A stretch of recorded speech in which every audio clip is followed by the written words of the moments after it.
Assalamualaikum Sobat Football United, ringan amatiran ala gua ingin membahas jadi informasi-informasi sumbernya dari Fabrizio Romano. Dari video Fabrizio Romano menyebutkan bahwa Manchester United saat ini masih dalam proses untuk bisa menyelesaikan kesepakatan untuk bisa memfinalisasi kesepakatan.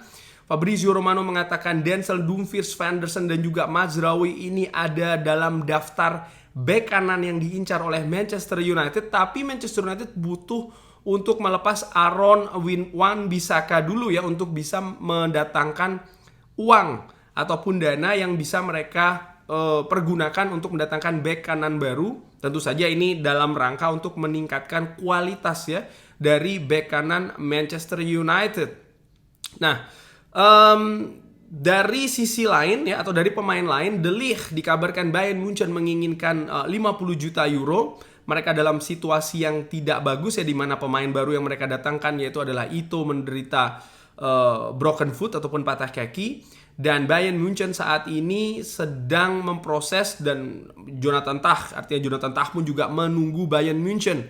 Nah, ini situasi yang menurut gua, artinya Jonathan Tah diproses, dia juga sudah ingin memperkuat Bayern Munchen. Di sisi lain Bayern Munchen ya akan kehilangan Ito ya dalam jangka waktu yang mungkin cukup panjang. Ini memberikan tekanan dalam tanda kutip bagi Bayern Munchen untuk mendatangkan bek tengah baru, di mana untuk mendatangkan hal tersebut mereka harus melepas bek tengah saat ini, salah satunya Matthijs De Ligt atau Dayot Upamecano. Bayern Munchen dan Manchester United masih terus berdiskusi untuk memfinalisasi kesepakatan, di mana ada gap ya 35 juta tawaran pertama dari Manchester United yang kabarnya sudah ditolak, dan 50 juta dari yang diinginkan oleh 50 juta diinginkan oleh Bayern Munchen.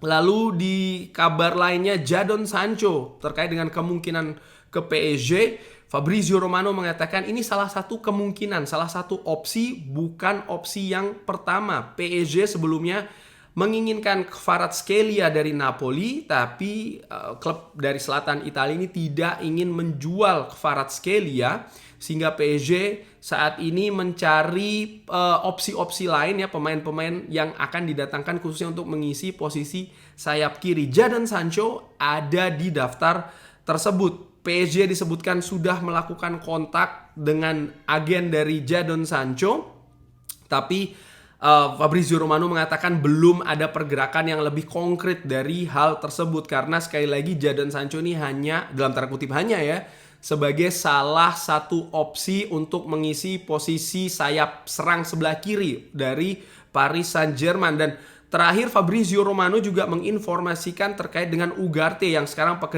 pergerakannya juga semakin cepat, disebutkan bisa selesai dalam pekan-pekan mendatang. Nah, bagaimana menurut gua kabar-kabar ini ya? Manchester United kalau dilihat prioritasnya ya, oke, ada posisi bek kanan, tapi ada tahapan-tahapan yang harus dilalui, dan menurut gua tahapannya juga cukup rumit, di mana mereka harus melepas pemain dulu ya untuk bisa mendapatkan dana yang digunakan untuk mendatangkan pemain baru.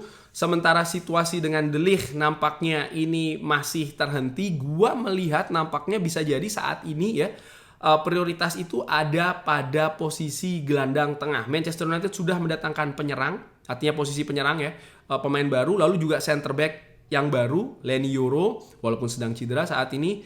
Dan menurut gue yang tadinya diperkirakan Manchester United akan fokus mendatangkan center back kedua, saat ini sedang diusahakan, sedang diproses, tapi kayaknya ada perpindahan prioritas nih ya. Bukan berarti Manchester United tidak ingin mendatangkan center back kedua, tetap akan mendatangkan center back kedua, tapi fokusnya nampaknya saat ini akan beralih ke gelandang tengah. Apakah Manuel Ugarte didatangkan harus menantikan lepasnya Casemiro misalnya, ataupun Scott McTominay maupun Christian Eriksen? Menurut gue dari kabar yang gue dapatkan saat ini yang terbaru, situasinya tidak demikian. Manchester United sangat terbuka, sangat besar kemungkinan untuk mendatangkan satu gelandang baru. Nah, situasinya kok bisa seperti itu? Faktanya Manchester United saat ini sedang kehilangan satu gelandang yang musim lalu ya ini diperkuat oleh seorang Sofyan Amrabat ya kan. Nah, posisi Sofyan Amrabat yang saat ini bukan sebagai pemain Manchester United lagi, yang musim lalu tentu saja secara pinjaman ya datang dari Fiorentina, ini menyisakan satu ruang kosong di lini tengah yang nampaknya Manchester United berusaha mengejar gelandang muda Uruguay yang potensinya juga sangat besar, yaitu adalah Manuel Ugarte. Hanya saja seperti kita ketahui, Manchester United dengan PSG ini sedang berdiskusi, sedang negosiasi terkait dengan gap harga yang terlalu tinggi. Salah satu opsi yang dikabarkan adalah peminjaman yang menurut gue itu bisa saja terjadi. Tapi melihat memang saat ini ada perpindahan, sekali lagi prioritas dari Manchester United untuk mendatangkan pemain baru nomor 3.